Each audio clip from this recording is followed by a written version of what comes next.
Asante San Warden, Twin Day folks, and around here that does mean let's go. Welcome aboard, everybody. My name is Leah. I'm a be your safari guide out here on the Harambe Wildlife Reserve. A few safety reminders before we head out there. Please remain fully seated with our hands, arms, feet, and legs inside the vehicle at all times. If we have any lap sitters, that's perfectly fine. Just make sure they sit in one lap and one lap only. No switching seats, no moving anybody around, and definitely no Lion King reenactments. They are not Simba, and you are not Rafiki. As we make our way into the reserve, we're starting off in the Little Ituri Forest. Now, the Little Ituri Forest is home to some very shy and timid animals. Animals like to rely on camouflage to move around without being seen. So keep those eyes open because you never know what you're going to find. And when you see it, it might be hard to spot it. On the right side of the truck there, I do see some okapi. Now, the okapi were not discovered by the Western world until about 1901. That is how good they are at camouflage. They hid from almost everybody. Now, they may look a little strange with those black and white stripes on their legs. Makes them look a little bit like a zebra, but they're actually more closely related to a giraffe. And we know this by the structure of their skull, by their prehensile tongue that they use to reach up into the trees to grab those leaves and branches. On the left side of the truck, down by the watering hole here, I do see two black rhinos laying down by this fallen tree. Now, this is a very rare sight, as the black rhinos are very solitary animals. They do like to travel all by themselves. It's very rare to see two of them here. Unfortunately, the black rhinos are an endangered species. They are currently being hunted for the horn that's on top of their head. Some cultures do believe that horn provides medicinal value to humans, but it does not. It is made out of keratin, which is the same thing as our hair and our fingernails.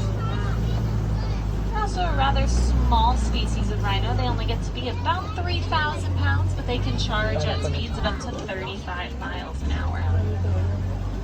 On the right side of the truck, up on top of the hill, I see two animals up there. I see the bongos, which are the dark brown animals, and the greater kudu, which are the lighter tan animals. I know that those greater kudu are females because they do not have horns on their head. Only the males are going to have horns on their head, and they spiral straight upwards. The bongos, on the other hand, are a little bit shorter, darker in color, and both the males and the females have horns on their head, and they're tilted backwards so they can push their way through the bushes and the underbrush very easily. That's why they're known as the ghost of the forest. The large birds on the left side of the truck, those black and white birds, are saddle-billed storks. And when they're standing up with their necks fully elongated, they stand at about 5 feet tall with a wingspan that's about 9 feet wide, or about the same as the width of this truck. It's pretty easy to tell the difference between the males and the females because the females are going to have these vibrant yellow eyes, whereas the males are going to have a deep brown colored eye. Leaving the forest, we're heading out towards the Safi River, and this is a great place to find some aquatic animals. On the right side of the truck here, I see some hippos. Those are the Nile hippopotamus. They are very territorial animals, though. They have one of the strongest bites in Africa. On the left side of the truck here behind the island, I do see a whole group of hippos. When we see a group of them together, it is called a bloat of hippos. They're going to spend the majority of the day in the water. They can hold their breath for about 8 minutes at a time. They are nocturnal animals, though, which means that they're most active at night. So it's at night that they're going to leave the river, and they can travel up to 5 miles away from the riverbank looking for food. The white birds that you see on this island here, these are the pink-back pelicans. And the pink-back pelicans get their name from, well, the pink-colored skin on their backs. During the mating season, the males will turn a deeper shade of pink.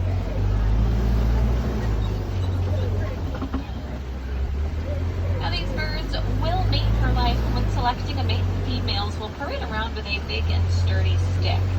Now, that sturdy stick is going to symbolize that he can build a big and sturdy nest. The females must choose their mate carefully based on his nest-making abilities, because I think that they will mate for life. Make sure everyone, even those lap sitters, does remain fully seated, folks. As we cross over this bridge, take a look on your left. I see some crocodiles. These are Nile crocodiles. They get to be about 16 feet in length. Sometimes you'll see them lounging around with their mouths open, especially on really hot days like today. They're going to do that because they are cold-blooded animals, which means that they cannot regulate their body temperature. So with their mouths open, they're circulating air through their bodies as a way to cool themselves off. It's kind of like having their own personal air conditioning. Leaving the riverside, the trees are starting to thin out up here, and that's a good indication that we're heading out towards the savanna. But before we head out onto the savanna, I do want to point out this funny-looking tree on the right. This is a baobab tree. The baobab tree will remain completely leafless about 9 months out of the year. And during the rainy season, it'll soak up as much water as it possibly can. It can actually store about 10,000 gallons of water in the trunk of the tree. During the dry season, animals will come up to the tree and they will pierce the trunk with their tusks and horns to get a much needed drink of water, especially once those watering holes do start to dry out. And that's why it's been given the nickname the Tree of Life. Now, down here on the reserve, it is a very open area, and a lot of the animals out here do like to travel in herds, and that's because there is safety in numbers. The more animals you have in a herd, the less likely you are to be picked off by predators. You see some zebra out there. Now those are the Hartmann's mountain zebras. We know they're the mountain zebras because their stripes do not go all the way around their bodies. They have those white undersides. They also have the smallest hooves of any zebra. Those small hooves help them keep their balance and stability so they don't come tumbling down the mountainside, which is where they like to live. On the left side of the truck, if you take a look in the den up ahead, you do see some African wild dogs, also known as painted dogs. They get that nickname from the pattern of their coat. It looks like it was splatter painted on. Now these dogs may look really cute and cuddly, but they are not domesticated dogs. They actually have one of the most successful hunting rates out here on the savanna, and that's because they hunt as a pack, and they have a lot of stamina, so they can keep that chase going longer than most of their prey can run away.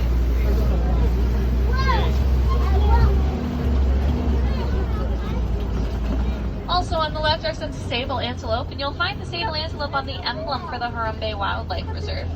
We chose that animal because they're very brave and they're very good at protecting their families, just like how we like to protect all of the endangered species. Those horns on their head are curved backwards, and that's a defense mechanism. If a predator were to ambush them from behind and jump on their backs, they could throw their heads back and that predator will get a face full of horns. The tall rock-like structures on both sides of the truck, these are the termite mounds, and the termites are going to build these using dirt, animal dung, and their own saliva. When they dry out in the sun, they do become about as hard as concrete. Larger animals like these giraffes out here, they like to use them as almost like a scratching post, and when they wear them down to a smaller mound, smaller animals will use them as a lookout or a vantage point to keep an eye out on predators in the area.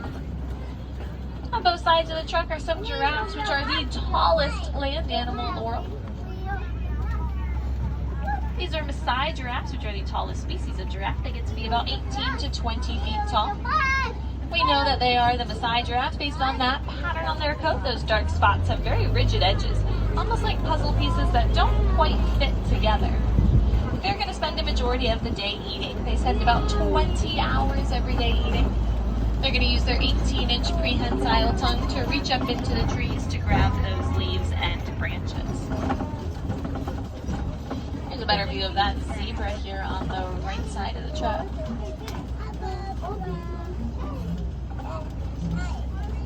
When we see a group of zebra together, it is called a dazzle. Off in the distance on the right, you might see a really small antelope out there. Now that is a springbuck, and that's as big as they get, about 3 feet tall, weighing 100 pounds. But from a standing position, they can leap about 6 feet in the air. With a running start, they can get about 13 feet off the ground. Sometimes you'll see them take off bouncing across the savanna, and when they do that, it is called pronking.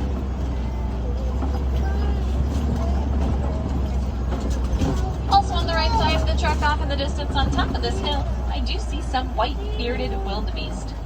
Now these animals are known to travel in very large herds, and when they migrate, they can migrate in groups of up to 1.5 million at a time. At night, they're going to sleep in a very tight-knit circle. The ones in the center of the circle are going to be asleep, while the ones on the outside are going to be laying down in all different directions. Now these ones will not be asleep. They're actually going to keep an eye out on predators in the area to sound an alert if they were to see anything then. Giraffe. He's a long See neck. some more giraffes on the left side of the truck here. When we see a group of giraffes together, it is called a tower of giraffes.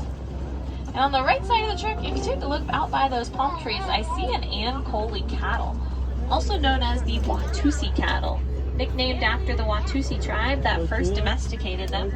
They're used to show a sign of wealth in Africa. The more cattle you have, the wealthier you are. They can also be exchanged as currency or even dowries. Those horns on their head, they may look really big and heavy, and while they are really big, they can get to be about 6 feet in length. They're not that heavy.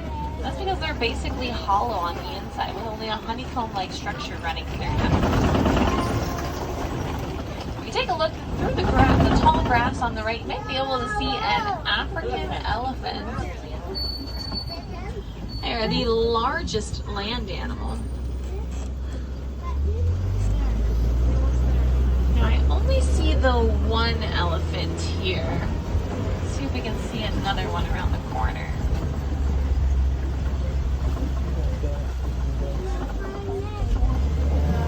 I only see the one elephant, so it's probably safe to assume that this one is a male. And the reason I say that is because the male elephants like to travel all by themselves, while the females are going to stay together in the family herd with the young.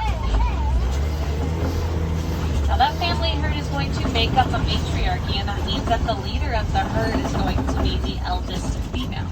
And when the young males get to be about 14 years of age, that's when they're going to break off from the family herd to set out by themselves, or sometimes they might form a small bachelor herd that consists of 2 to maybe 3 elephants. But those bachelor herds are very informal. They'll usually disband after a short time together. Around this corner, we are entering the red clay pits, and the elephants love the clay. Underneath the bridge, you can see that on both sides of the truck, the elephants have started to dig their tusks into the clay. They're going to do that because when they eat it, it provides them with a great source of nutrients. Almost like if we were to take a multivitamin every day, the clay essentially does the same thing for them.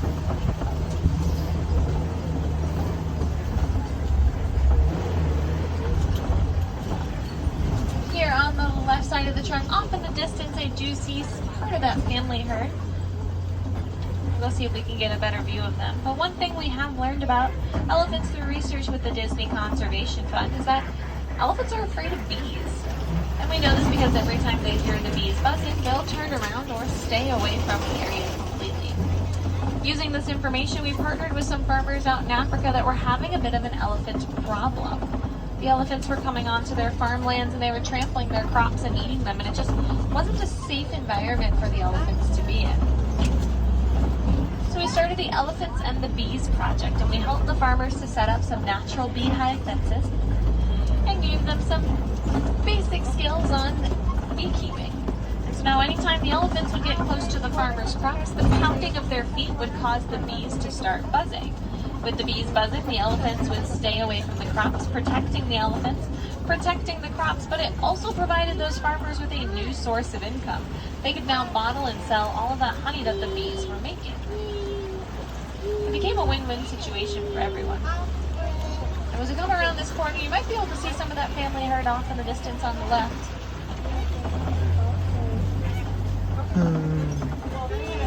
You get to watch a feeding. Also on the left, closer to the truck here, this herd of birds is the greater flamingos. And they're a very light shade of pink, but they're not always pink. When they're born, they're actually born with gray feathers. They get the pink from the beta carotene and the tiny brine shrimp that make up their diet. It'll take the baby flamingos about 2 months to be fully grown. But even when they're fully grown, they'll still have those gray feathers, even though they'll be standing at about 5 feet tall. It won't be until sometime after that that they develop those pink feathers by processing the beta carotene from their diets. We see a group of flamingos together like that. It's called a flamboyance of flamingos. Coming out around on this side of the reserve, I do see some mud pits out here. The animals like rhinos love the mud. And that's because even though they may look really tough, they have very sensitive skin that's easily prone to getting sunburned. And so sometimes you'll see them rolling around in the mud or throwing it onto their backs as a form of sun protection. Kind of like how we put on sunscreen before we go out on a really sunny day like today. We don't see any rhinos out here. It looks like they either already rolled around in the mud or they might be hanging out in the shade somewhere. Keep those eyes on the left side of the truck. This is usually where we can find some cheetahs. You have to look really hard for the cheetahs as their spots do help them to blend into their surroundings really well. Makes stalking their prey in the tall grass easier. Yep. Do you see one laying down in the tall grass out there? Cheetahs are the fastest land animal. They can reach speeds of about 60 miles an hour, and they can reach that speed in about 3 seconds. Now, if anyone's been to Disney's Hollywood Studios and ridden Rock and Roller Coaster, that is about the same as the takeoff. Unlike other big cats, cheetahs don't have a very big roar. In fact, they don't roar at all. When they vocalize, their vocalizations are very soft, almost like a small chirping noise.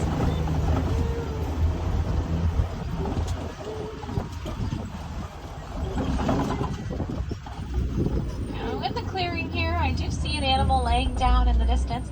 Now that is a bontebok. And at one point in time, the bontebok were considered critically endangered.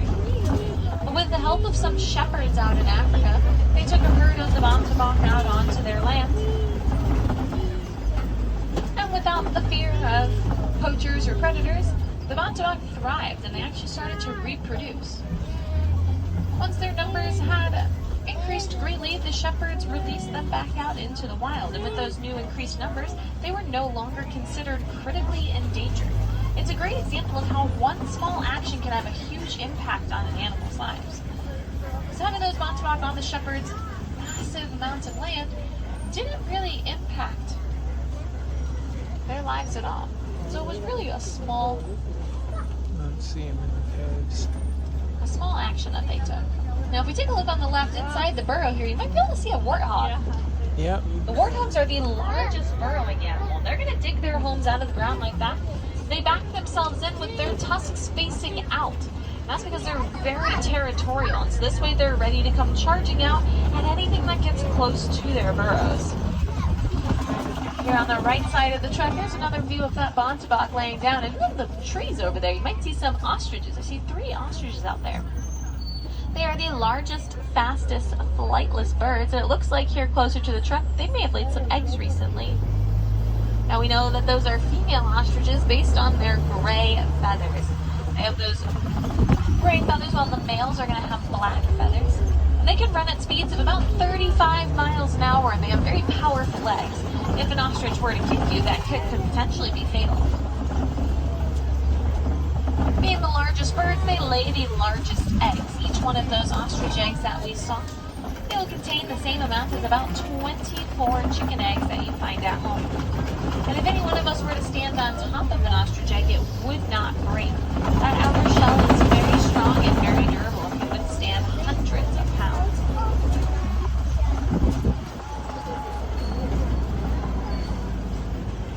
Now that we've made our way off of the reserve, we're here in Magadi Glen, and this is usually where we can find the warden. Now, I don't see the warden today. She must be off on another part of the reserve helping to take care of things. But I do see some of her friends, the Nigerian dwarf goats. They are a very small and domesticated species of goat. They're going to coexist here on the land with the warden. They're going to help to maintain the grass, but they're also going to provide the warden with their sweet milk. She can then use that milk to make cheese to help stimulate the local economy.